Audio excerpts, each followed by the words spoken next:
তোমরা আমার বিয়ের জন্য ছেলে দেখতে পারো, আমি বিয়ে করব। জান্নাতের মুখে কথাটা শুনে ওর মা বাবা দুজনে অবাক।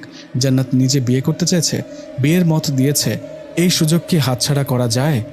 জান্নাতের কথায় ওর মা বাবা ছেলের খোঁজ করতে থাকে। এদিকে জান্নাত সবসময় মনমরা হয়ে থাকে, কারণ ফারাজ জিন মানে হোসাইন জিনকে যে ও অনেক ভালোবেসে ফেলেছে। কিন্তু হোসাইন জিন তো আমার সাথে প্রেমের অভিনয় করেছে, ও তো আমাকে ভালোবাসে না।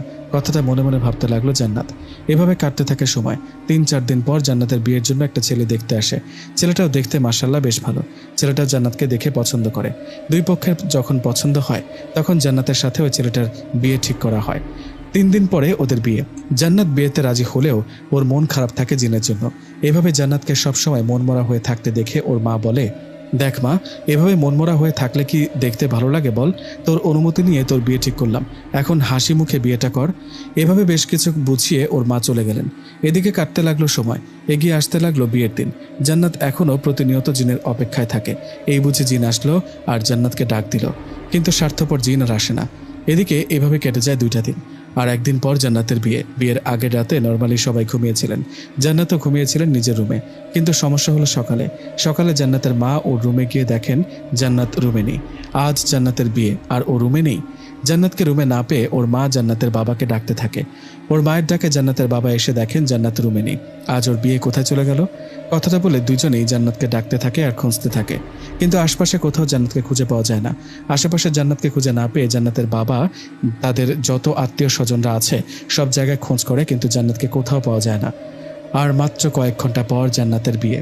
এদিকে জান্নাত হারিয়ে গেছে। বিষয়টা ভাবতেই যেন মাথায় আকাশ ভেঙে পড়ে জান্নাতের মা বাবার। এমন অবস্থায় কি করবে কিছুই বুঝতে না পেরে জান্নাতের মা বাবা ঠিক করে একজন কবিরাজের কাছে যাবে। যেই কথা সেই কাজ, জান্নাতের মা বাবা একজন কবিরাজের কাছে যান। কবিরাজের কাছে যাওয়ার পর কবিরাজ জান্নাতের মা বাবার কাছে সব ঘটনা শুনে ওনার কাছে থাকা জিনের মাধ্যমে খোঁজ নিয়ে সেই কবিরাজ বলেন, সর্বনাশ, আপনার মেয়েকে তো জিনের রাজ্যে নিয়ে যাওয়া হয়েছে। ও তো জিনদের কাছে। কি বলেন, জিনদের রাজ্যে?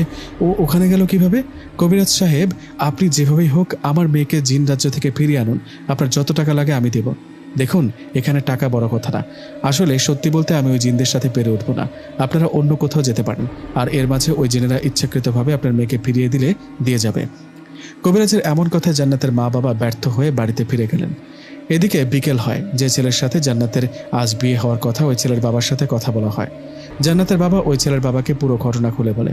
পুরো ঘটনা শুনে সেই ছেলের বাবা রাগ করে বলেন, মিথ্যা বলার জায়গা পান না তাই না? আপনার মেয়ে জিনদের কাছে থাকবে কেন? পাগল পেয়েছেন নাকি আমাকে? আপনার মেয়ে মনে হয় কোনো ছেলের সাথে পালিয়েছে, এখন আমাকে ভুল ভাল বোঝাচ্ছেন তাই না? ভালোই হয়েছে, আপনার মেয়ের চরিত্র সঠিক সময় জানতে পেরেছি। বিয়েটা হয়নি, ভালো হয়েছে।